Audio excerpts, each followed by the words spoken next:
I'm Samantha, 32, and I never thought I'd be racing through a government building to find my daughter Lily. The note on my kitchen counter was brief. Sorry, sweetie, we just couldn't take care of her.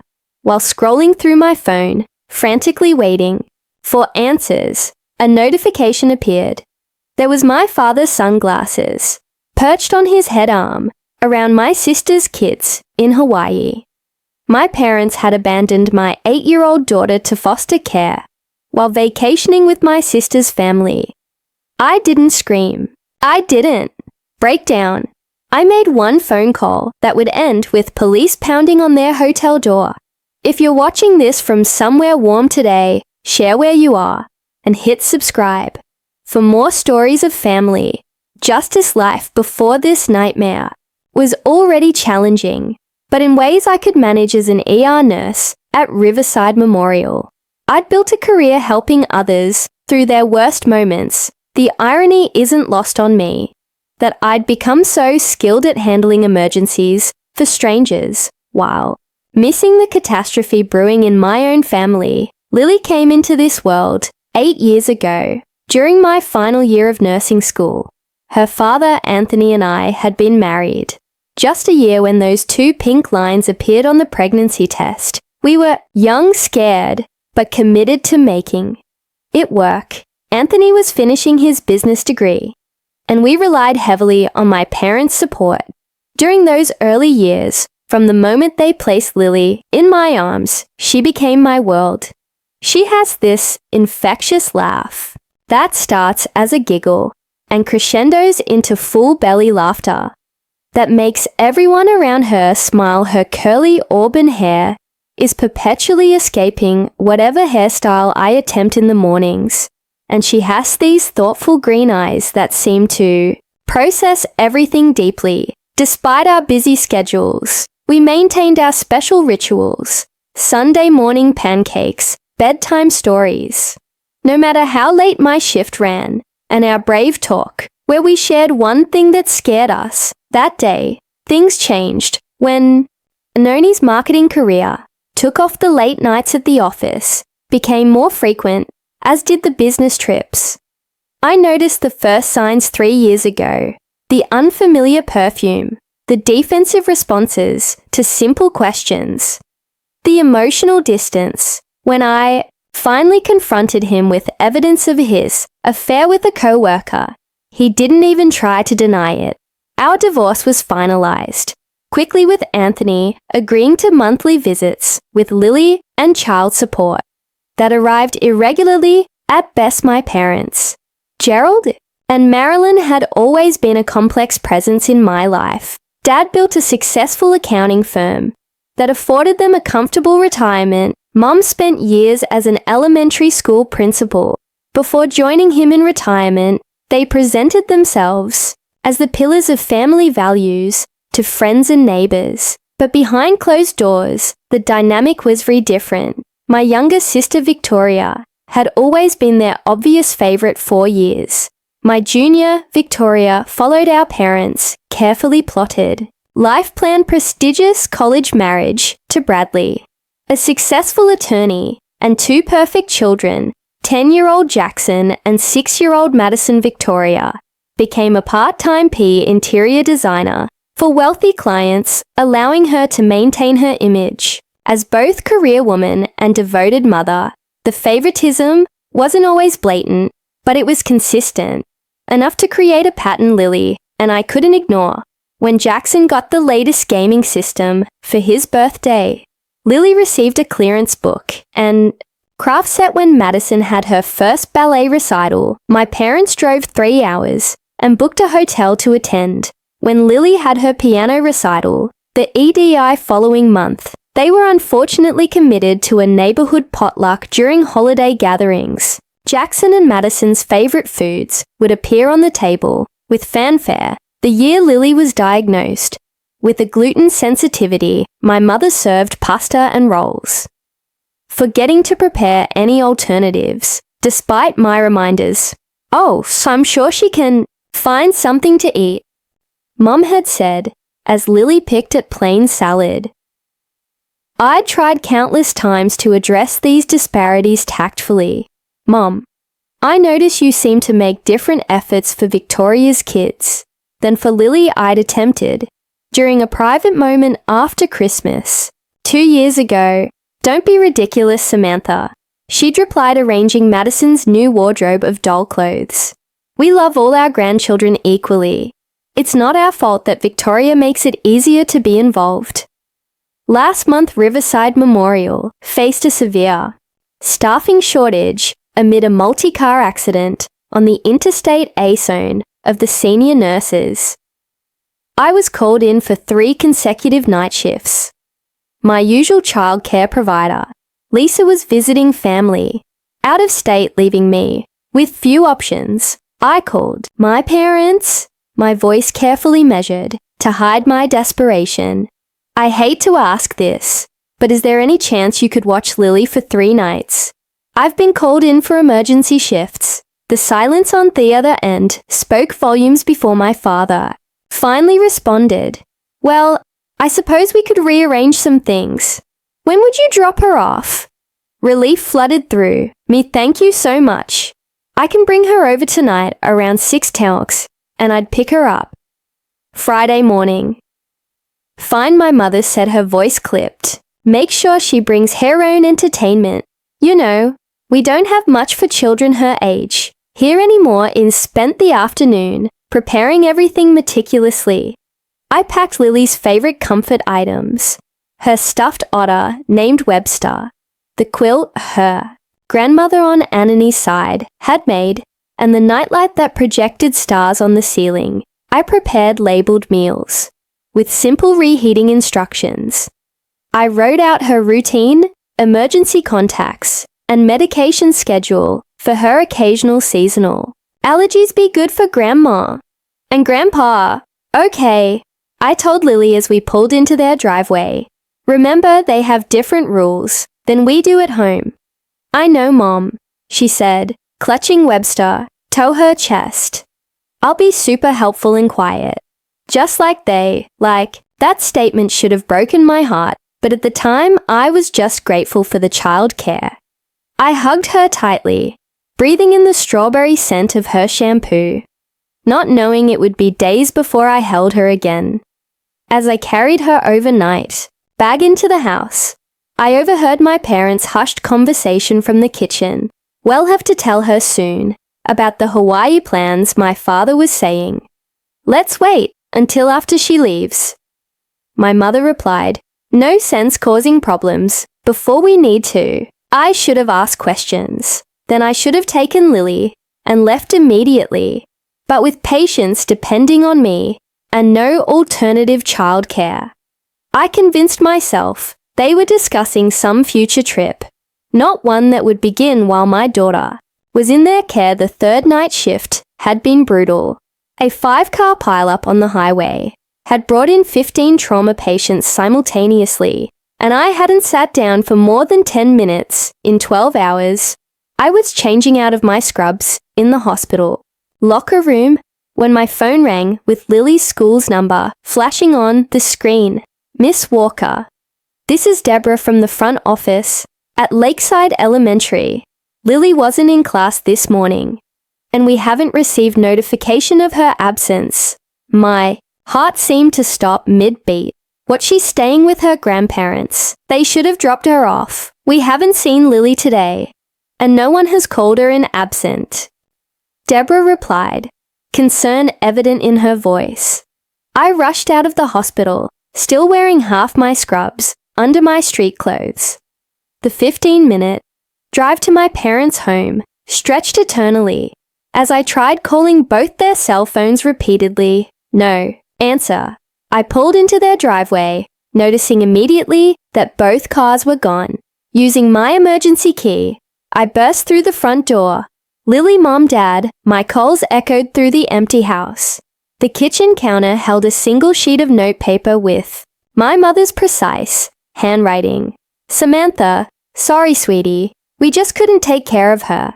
We've arranged for temporary placement until you're available again.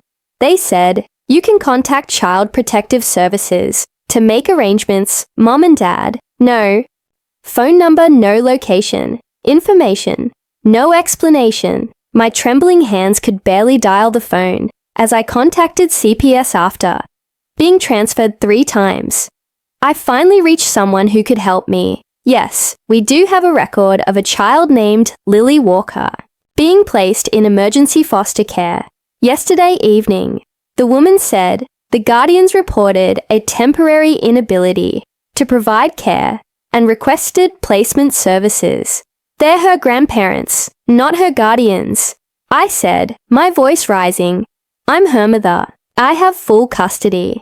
I was working hospital shifts. They were babysitting. Mom, please try to stay calm. I understand this is upsetting, but raising your voice won't help us resolve the situation faster. It took 4 hours of phone calls, verification of my identity, explanation of the circumstances, and finally connecting with a social worker named Andrea, who had been assigned to Lily's case.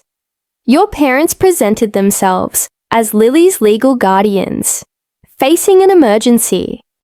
Andrea explained during our meeting at the CPS office, they claimed they were unable to continue caring for her due to unforeseen circumstances, and that the mother, meaning you, was unavailable, indefinitely unavailable, indefinitely. I repeated incredulously. I was working hospital shifts, 3 nights. They knew exactly when I was picking her up. Andrea nodded sympathetically. We're certainly looking into why proper protocols weren't followed. The intake worker should have verified guardianship documentation and made efforts to contact you. Where is my daughter now? I demanded. She's with the Martinez family, one of our emergency placement homes. They're excellent caregivers. I can take you there. Now, the Martinez home was a modest ranch-style house with cheerful, yellow trim. Mrs. Martinez, a kind-faced woman in her 50s, greeted us at the door. Lily's in the backyard with my husband, she said gently. She's been very quiet, poor thing. When Lily saw me step onto the back patio, she dropped the bowl. She'd been half-heartedly tossing and ran to me, colliding with my legs with such force, I nearly lost balance, Mommy. Her small body shook with sobs as I lifted her into my arms. I thought you weren't coming back. For me not coming back?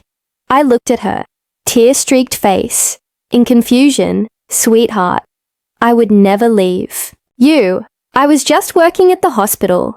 Remember, between hiccuping sobs, Lily revealed fragments of what had happened. My parents had told her I had called and said I needed to take care of something important and wouldn't be back for a while. They had packed a small bag for her, driven her to a strange office, and left her with people she didn't know. Grandma said, sometimes mommies need breaks. Lily whispered against my neck. She said, you might need a long one. As Mrs. Martinez explained the circumstances of Lily's arrival, another horrifying detail emerged. Your parents never mentioned that Lily had a mother who would be returning in a few days. They presented it as if they were her primary caregivers and were facing some emergency that prevented them from continuing care. After settling Lily with a snack and some cartoon that Mrs. Martinez had kindly switched on, I stepped into the kitchen and pulled out my phone. A notification had appeared. For a tagged photo on Victoria's social media account, the image showed my parents on a beach with Victoria Bradley and their children, all wearing matching Hawaiian shirts and Lies cocktails in the wild. Adults' hands-wide smiles all around the caption reads, surprise family vacation. So blessed to have grandparents who drop everything to make memories with us. Ohana time, family first. The timestamp showed it had been posted yesterday evening, approximately the same time they would have been dropping Lily at social services. Further scrolling revealed multiple photos. My father teaching Jackson to snorkel, my mother building sand castles with Madison sunset, dinner reservations at an exclusive oceanfront restaurant. The trip had clearly been planned well in advance. not the impulsive decision. Their note had implied a text from Victoria Glowden. The screen mom and dad are spoiling. The kid's rotten in Hawaii. Madison got her hair braided with beads today.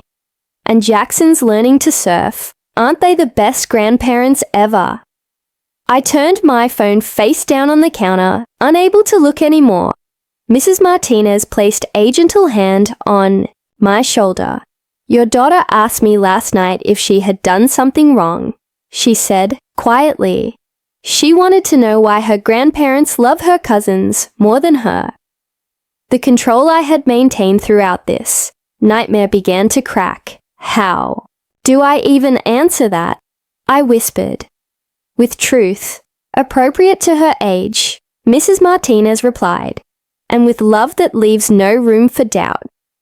She hesitated before, continuing, I should tell you when the grandparents dropped her off, they never mentioned having a mother who could return the intake form they filled out indicated mother unavailable, with no further explanation. If they had said you were simply working shifts, this placement would never have happened. The calculated nature of their betrayal crystallized in that moment. This wasn't a misunderstanding or poor judgment call. This was deliberate abandonment to fulfill their own desires with no regard for the trauma they were inflicting on an innocent child. The next morning began with our formal interview at the CPS office. Andrea recorded my statement about the timeline of events from arranging childcare with my parents to discovering Lily's abandonment. What we're dealing with is potential child abandonment and filing false statements to a government agency. Andrea explained her pen, moving steadily across her notepad. Your parents misrepresented themselves as Lily's legal guardians and provided false information about your availability. What happens now? I asked. We're expediting the paperwork to release Lily back into your custody. It should be completed by this afternoon. As for pursuing any action against your parents, that would be your decision after leaving Andrea's office. I called my friend Rachel, who worked as a family court attorney. They did what Rachel's voice rose in disbelief as I explained the situation. Sam, that's not just morally reprehensible. It's potentially criminal abandonment, filing false reports, possibly even custodial interference. What would happen if I reported this officially? I asked. It depends on the jurisdiction and whether prosecutors believe there's enough evidence for charges. But making a formal report creates a record, which could be important if there are future incidents. Rachel promised to research the specific statutes and penalties while I faced the hardest conversation, yet explaining to Lily why she couldn't come home with me immediately. The people at the office need to finish some important papers. First, I told her during our visit at the Martinez home, Mrs. Martinez will take good care of you until then, and I'll be back this afternoon to take you home. Promise? Lily's small voice cracked. Promise, sweetie. Nothing could keep me from coming back for you. I brought her favorite stuffed animal Webster, her own pillow, and photos from home to make her temporary stay more comfortable. Mrs. Martinez assured me they would maintain her routine as closely as possible. Leaving her again, even knowing it was temporary, felt like physical pain in the car. I finally allowed myself a moment of breakdown, sobbing against the steering wheel in the Martinez's driveway before pulling myself together to continue handling the crisis. The school needed to be updated, my work schedule adjusted, and most importantly, Lily's emotional well-being addressed. I called Jennifer, my supervisor at the hospital. Take whatever time you need, Jennifer said. After hearing a condensed version of events, we'll shift your schedule to part-time when you're ready to return. Family comes first, especially in a situation like this. I spent the afternoon researching child abandonment laws, learning that my parents' actions could potentially result in misdemeanors. even felony charges, depending on how prosecutors viewed the case. The deliberate nature of their actions, including falsifying information to social services, strengthened potential legal consequences with Rachel's guidance.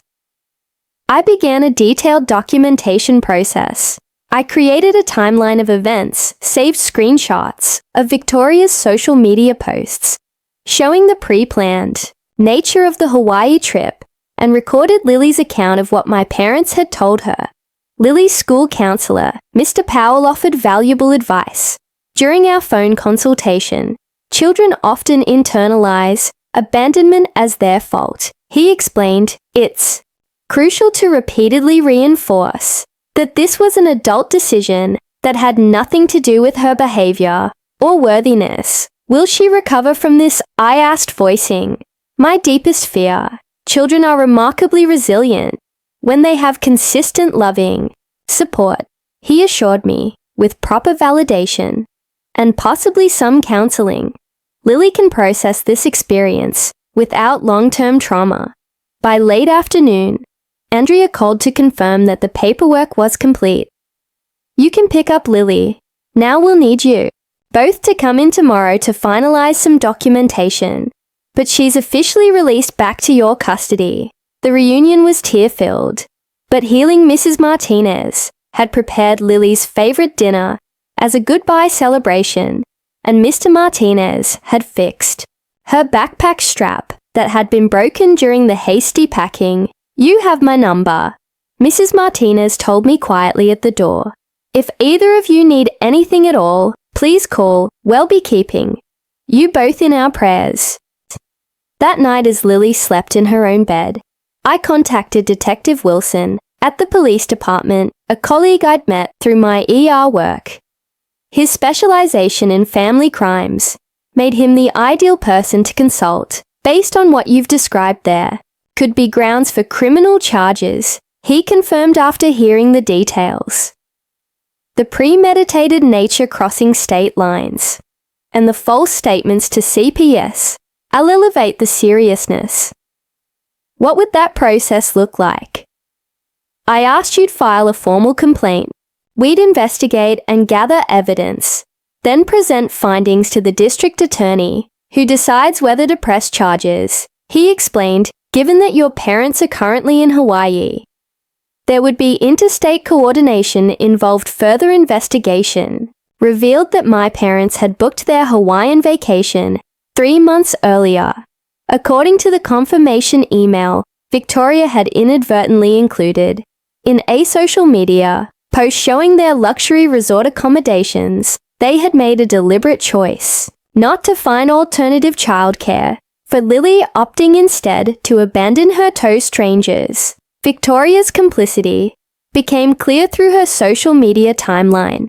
The surprise family vacation had been discussed in AE posts dating back weeks, with references to shopping for tropical outfits and coordinating activities. I contacted Hawaiian authorities to locate me parents, providing their resort information and flight details discovered through Victoria's oversharing online rather than acting impulsively. I methodically built a case, focusing on protecting Lily while pursuing accountability. The quiet fury that had replaced my initial shock provided clarity and purpose that guided each careful step. The morning after bringing Lily home, my phone exploded with Victoria's name and a string of text messages. What the hell are you doing? Police came to the hotel asking questions about Mom and Dad. You're ruining our vacation over nothing. When I didn't respond immediately, she called, her voice shrill through the speaker. Have you completely lost your mind? They watch your kid all the time, so they needed a break and called social services. Instead of bothering you at work, you're always so dramatic. It was just for a week. I maintained an eerie calm. They abandoned my child to strangers. Victoria, they lied to authorities about being her guardians. They told Lily I might not come back for her. Oh please. Victoria scoffed. Lily always exaggerates. Mom and Dad would never say that. The foster mother confirmed it. The intake forms confirmed it. The social worker confirmed it. Well, now you've got police harassing us on our family vacation. Jackson and Madison are terrified. Is that what you wanted to traumatize my children? No, Victoria. I just wanted my daughter not to be abandoned. While her grandparents took your children to Hawaii, the family fracture widened as news spread. Aunt Patricia, my mother's sister, who had always been somewhat distant from the family, called unexpectedly. I heard what happened to Lily, she said, without preamble. I'm not surprised your mother did similar things to me growing up, always preferring your uncle, David, making excuses to leave me behind. I had no idea. I admitted no one talks about it because your mother is so good at rewriting history, Patricia sighed. But I wanted you to know I support whatever action you take. The cycle needs to end somewhere. That afternoon I met with Detective Wilson to formally file child abandonment and neglect charges. The process was emotionally draining but empowering. Each signature, each official statement, felt like reclaiming control over a situation where I had initially been powerless. Interstate cases can be complex, Detective Wilson warned. The Hawaiian authorities will coordinate with us, but there may be jurisdictional questions about where certain offenses occurred. I understand it might be complicated, I replied, but I need to see this through for Lily's sake. Each night after Lily fell asleep, I wrote in a journal, pouring out the rage, grief, and betrayal I couldn't express during daylight hours, when I needed to be strong for her. The pages became tear-stained testimonies to emotions too raw to share with anyone. Dr. Thompson, a child psychologist recommended by Mr. Powell, began seeing Lily twice weekly. After their first session, she requested a private conversation. Lily shared something concerning today. Dr. Thompson said, gently, she says, her grandparents told her that sometimes mommies go away and don't come back, and that you might be too busy with important things to return for her. The calculated cruelty of those words stole my breath. They said that to a 8-year-old, to my daughter, children rarely fabricate specific statements like that. Dr. Thompson confirmed, I believe she's reporting what was actually said to her. Maintaining professional composure at work became increasingly difficult. During my first shift, back a child, Lily's age, came in with a broken arm, and I had to step into the supply closet for 5 minutes. To regain my composure, my friend, Kelly, became my lifeline, bringing over dinner when I couldn't muster the energy to cook, sitting with me late at night when sleep wouldn't come. You don't have to be strong all the time, she told me during one particularly difficult evening after Lily was asleep. Let yourself break a little. I'll help put the pieces back together.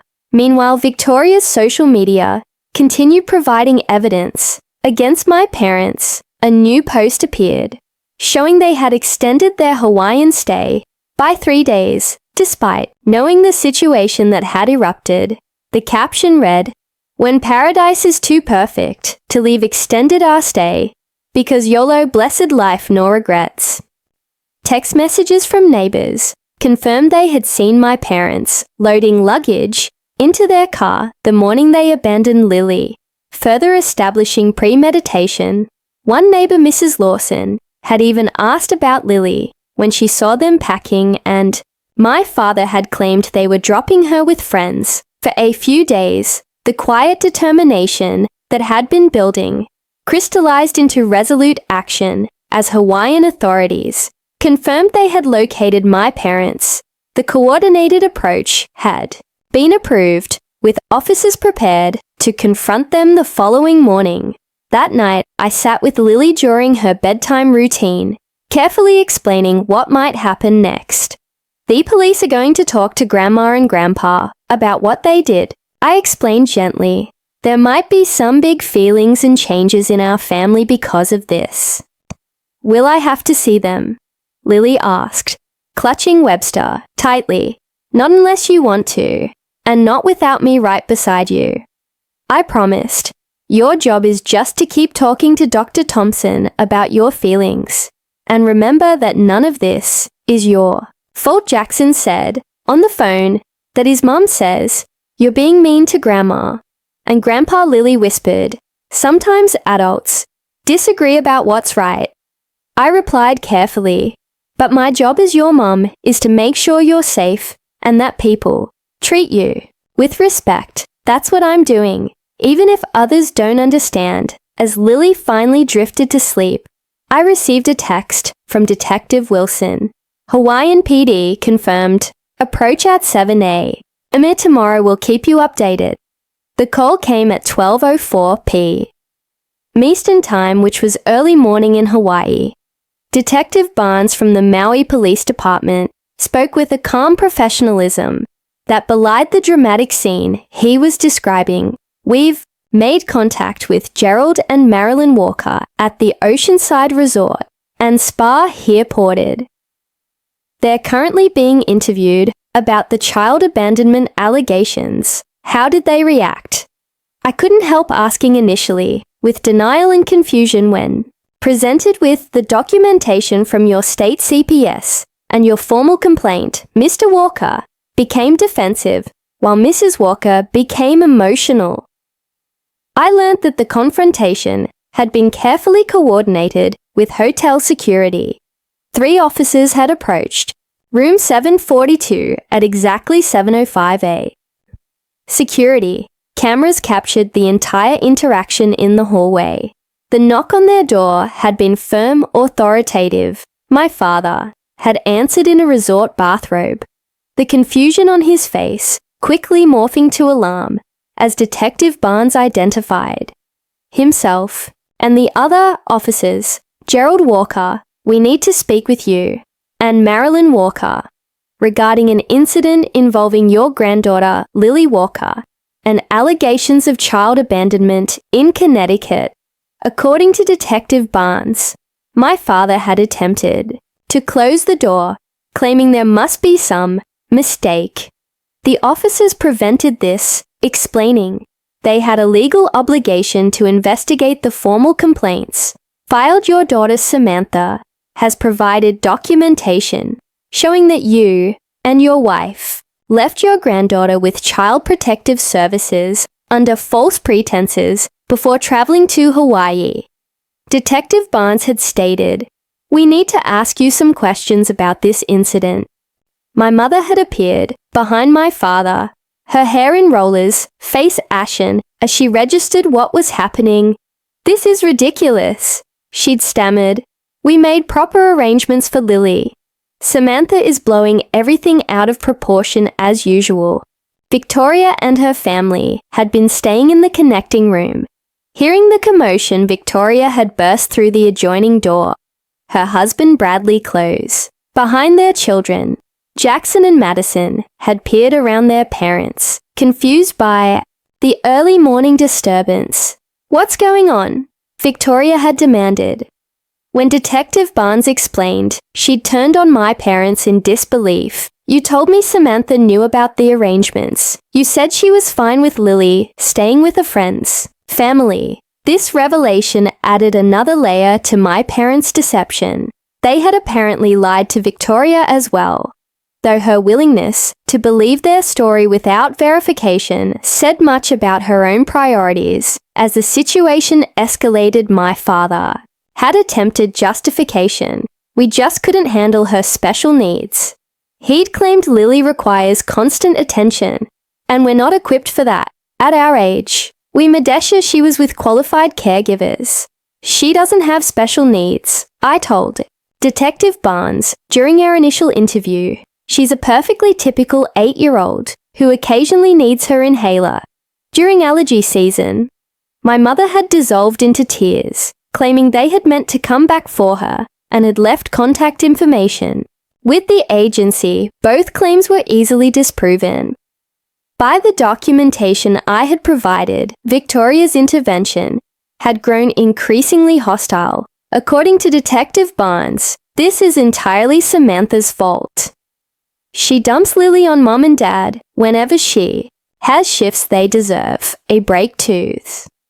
Officers had calmly explained the legal implications of what my parents had done, deliberately misrepresenting themselves as Lily's guardians, providing false information to a government agency, and abandoning a minor without proper consent or arrangements. The hotel manager, Ellen, had arrived during this confrontation. Concerned about the disturbance, upon learning the circumstances, she had shown remarkable compassion, offering a private conference room for the interviews to continue, away from other guests. Other vacationers had witnessed the scene, some recording portions on their phones. One older couple had approached Detective Barnes afterward to express outrage on Lily's behalf, the wife tearfully stating, "I can't imagine doing that to my grandchild." My parents had been escorted from their luxury ocean view suite to the police station for formal questioning. They weren't technically under arrest, but the gravity of this situation had finally begun to penetrate their denial. We have arrangements to transport them back to Connecticut for further legal proceedings. Detective Barnes concluded. They'll be flying back tomorrow morning, though not in the first-class accommodations they had originally booked. Victoria's reaction had been predictable within an hour of my parents being escorted out. My voicemail filled with her furious messages. "You've completely ruined our vacation. We saved for months for this trip, and now it's destroyed because you couldn't handle your kid for 1 week without creating drama. Mom and dad are devastated. Is this how you repay them for all the times they've helped you with Lily? By humiliating them and having them detained by police." Jackson and Madison Ari, crying because police took their grandparents away. "Is that what you wanted to traumatize my children over your petty jealousy?" What Victoria failed to comprehend was that this had never been about jealousy or vacation envy. This was about protecting a child from people who demonstrated they viewed her as disposable. News of the incident began spreading on social media as other hotel guests posted about the dramatic morning police scene. One particularly viral post read, "Just witnessed grandparents being confronted by police for allegedly abandoning their granddaughter to go on vacation with their favorite grandkids. Family drama going nuclear at breakfast." That evening, I sat with Lily to explain the developments in age-appropriate terms. "The police talked to Grandma and Grandpa today about what happened. They're coming back from Hawaii earlier than they planned. Are they going to jail?" Lily asked, her eyes wide. "Not right now. Sweetie, they're just coming home so they can talk to more people about the choices they made." Jackson texted me that his mom says, "You're making everyone sad because you're jealous they got to go to Hawaii." Lily said, her small face troubled, "This isn't about Hawaii, Lily. It's about making sure you are always safe and treated with respect." I explained sometimes adults make wrong choices, and there need to be consequences to help them understand why those choices were hurtful. As Lily processed this information, I could see the complex emotions playing across her face. Confusion hurt, the desire to believe the best of her grandparents, and the painful recognition that their actions had been deliberately hurtful. "If they come back, do I have to see them?" she asked finally. "Not if you don't want to," I assured her. "Your feelings are the most important part of this, and I'll respect whatever you decide." That night, as a mother and daughter united against betrayal, we began building a new understanding of family, one based on respect and loyalty, rather than obligation and blood tears. The formal charges were filed 3 days after my parents returned from Hawaii: child abandonment, neglect, and filing false reports to a government agency. Standing in the county courthouse, watching my father in a press suit, and my mother in her church clothes. I felt strangely detached from the angry, confused people who had raised me. The arraignment hearing was brief but intense. Judge Franklin, a stern woman with silver-streaked hair, listened impassively as the charges were read. My parents' attorney, an old colleague of my father's, presented their defense, Your Honor. The Walkers made a regrettable error in judgment. During a stressful situation, they believed they were acting in everyone's best interest by arranging professional care for their granddaughter while taking a pre-planned family vacation. A regrettable error would be forgetting to water your neighbor's plants. Judge Franklin responded dryly, abandoning a child to state custody under false pretenses while flying to Hawaii suggests a pattern of deliberate choices. My father attempted to minimize their actions. During his statement, we just didn't think it through completely. We were overwhelmed with childcare responsibilities and didn't want to burden our daughter during her hospital shifts. The judge's response was cutting. Mr. Walker, the court has evidence that this trip was booked 3 months in advance. You had ample time to arrange appropriate childcare or decline to watch your granddaughter Victoria was notably absent from the courtroom, though she continued her barrage of texts and social media posts, portraying me as the villain who had destroyed family harmony over a simple misunderstanding. The most unexpected development came when Anthony Lily's father suddenly reappeared in our lives, demanding an emergency custody hearing. After seeing a local news story about the case, I can provide a stable environment without all this family drama, he claimed during a tense phone call. Lily deserves better than being caught in the middle of your vendetta against your parents. This isn't a vendetta, Anthony. They abandoned our daughter to foster care so they could go to Hawaii. Where were you, by the way? During the 3 days, she was traumatized by strangers. Oh right, you were 4 months behind on child support and hadn't called her in weeks. His silence acknowledged the truth of my words. Just don't turn her against her grandparents. He finally said, backing down from the custody threat. Family is important, so is respect. I countered. So is feeling safe. Those matter more than family titles. The case attracted local media attention, with one news station dubbing it the Hawaii grandparent case. I declined all interview requests, focusing instead on Lily's healing and our path forward. Her progress in therapy with Dr. Thompson was gradual but meaningful. Initially, Lily had expressed only sadness and confusion. But as weeks passed, her appropriate anger emerged. They lied to me, she said during our 3rd week of family therapy sessions. They told me you might not want me anymore because I was too much work. That was mean, and it wasn't true. Dr. Thompson helped her express these feelings, safely using art therapy and role play to process complex emotions that were difficult to verbalize. Judge Caroline Reeves presided over the main hearing, delivering a stern rebuke that validated everything we had experienced. The court finds the defendant's actions particularly troubling, given the position of trust they held as grandparents. This was not a momentary lapse in judgment, but a series of deliberate deceptions that caused significant emotional harm to a child. Community support emerged in unexpected ways. Lily's teacher, Mrs. Burton, organized a class project where each student created a strength card highlighting something wonderful about Lily.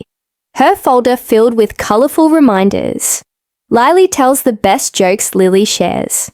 Her snacks. Lily helped me with math when I was confused. My parents ultimately accepted a plea deal to avoid trial, 6 months of probation, mandatory family counseling, community service at a children's advocacy center, and a formal acknowledgement of wrongdoing, the relatively light legal consequences. reflected the justice system's emphasis on rehabilitation over punishment in family cases. Though the social consequences would prove more lasting, the required family counseling sessions revealed dysfunction deeper than I had imagined. Under the skilled guidance of Dr. Harmon, layers of favoritism, manipulation and emotional neglect were exposed. I've always done everything right, my mother insisted during one particularly tense session. I raised 2 daughters, supported their activities, helped with grandchildren. One mistake. Shouldn't erase all that. Abandoning a child isn't one mistake, Dr. Harmon observed calmly. It's the culmination of patterns of behavior. The question is whether you're willing to examine those patterns honestly. Victoria's children began asking uncomfortable questions that their parents struggled to answer. 10-year-old Jackson, showing an emotional maturity beyond his years, asked during a rare shared family dinner, "Why did you leave Lily with strangers instead of taking her to Hawaii too? Wasn't there room for her?" The painful truth that no one wanted to acknowledge hung in the air. There had always been room for Lily. She had been excluded by choice, not necessity. During discussions about a potential permanent protective order, Dr. Thompson provided crucial guidance. Lily needs agency in this process. At 8, she's old enough to have input into what relationship, if any, she wants with her grandparents moving forward. The first supervised visitation was scheduled for 8 weeks after the incident. Lily had initially refused any contact, but with Dr. Thompson's support, eventually agreed to a brief meeting on neutral ground. "I have some things I want to tell them," she explained, clutching the notebook where she had worked. With Dr. Thompson to express her feelings appropriately, the community center room was arranged with comfortable seating and fidget toys. Available for nervous energy, my parents arrived looking smaller. Somehow, their usual confident posture diminished by circumstance. Lily, holding my hand, tightly read from her prepared notes. "When you left me with strangers, you made me feel like I wasn't important. You made me feel scared that my mom wouldn't find me. You told me things that weren't true. That hurt." Milot, my father, stared at the floor, while my mother dabbed at tears when they finally offered their apology. It focused primarily on their own embarrassment and social discomfort, rather than Lily's experience. "We're so sorry for all the trouble this has caused," my father began. "We never meant for things to get so out of hand, or for everyone to be so upset." Dr. Thompson gently redirected. "Perhaps you could address specifically how your actions affected Lily's sense of security, and trust their struggle to center Lily's experience, rather than their own discomfort, spoke volumes about the challenging road ahead in an unexpected development." Anoni's mother, Judith, reached out to offer genuine support.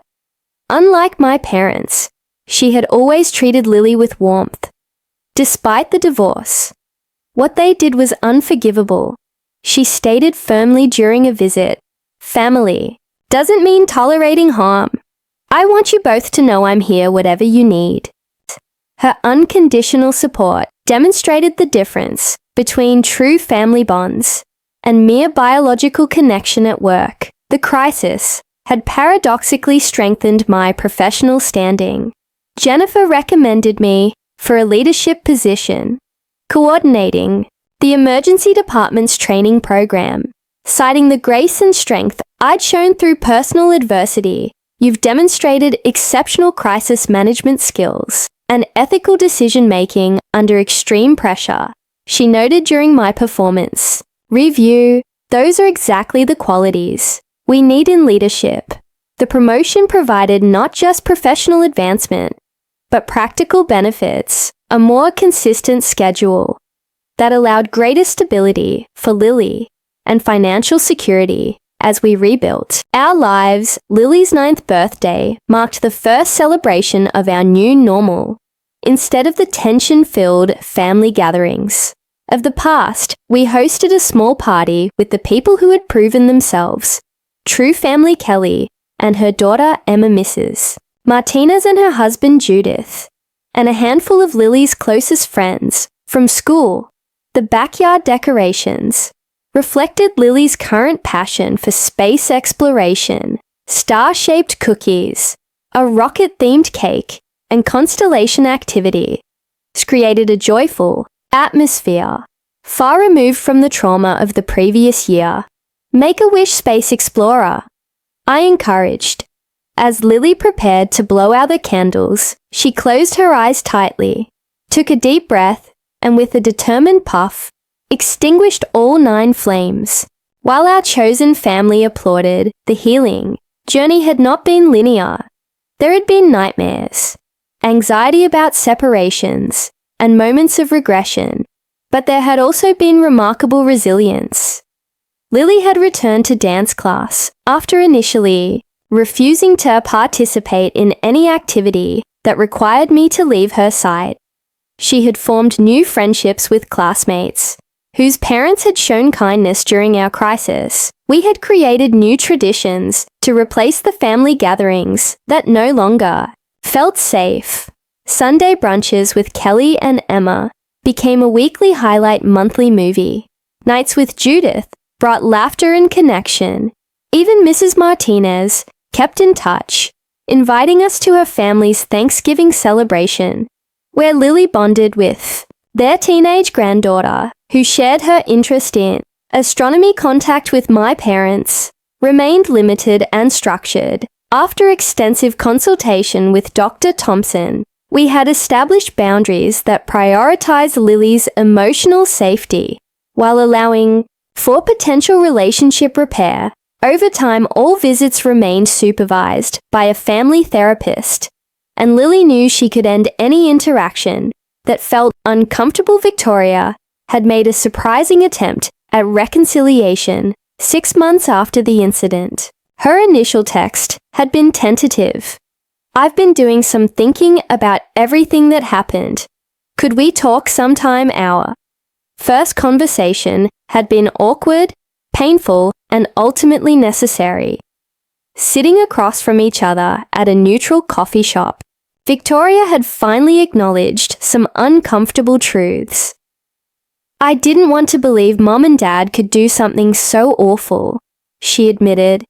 It was easier to blame you than accept that they've been playing favorites all these years. The favoritism wasn't your fault, I pointed out, but your silence enabled it to continue. Jackson asked me why we never noticed how Lily was treated differently. Victoria said, staring into her untouched coffee. He said it wasn't fair, and we should have done something. I had no good answer for him.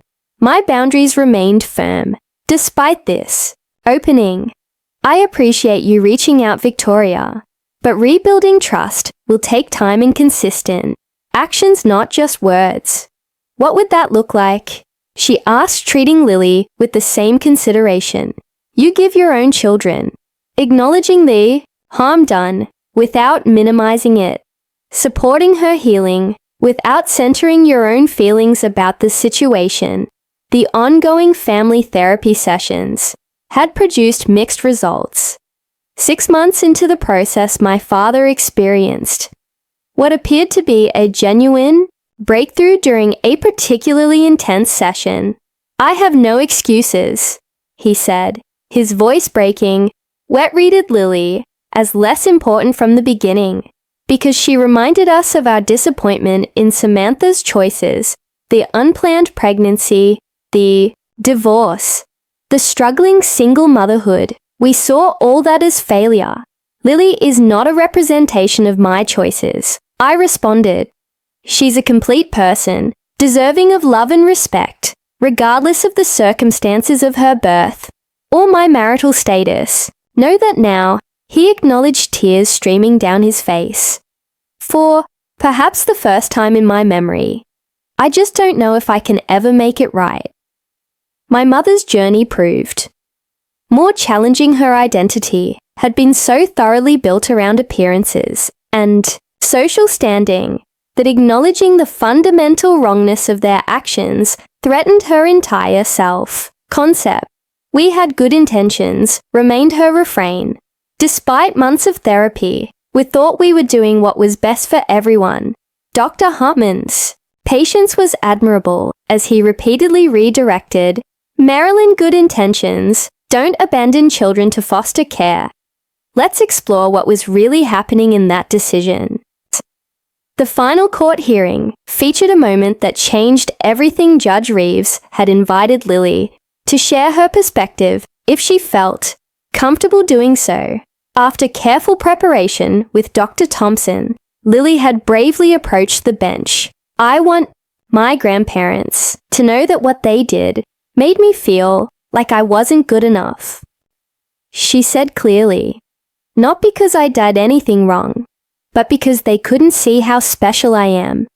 I'm working on forgiving them because Dr. Thompson says, forgiveness is for me, not them, but I need them to really understand how bad it felt to think nobody wanted me." The simple, profound truth from an 8-year-old's perspective seemed to accomplish what months of therapy had not. For the first time, my parents appeared to truly grasp the impact of their actions.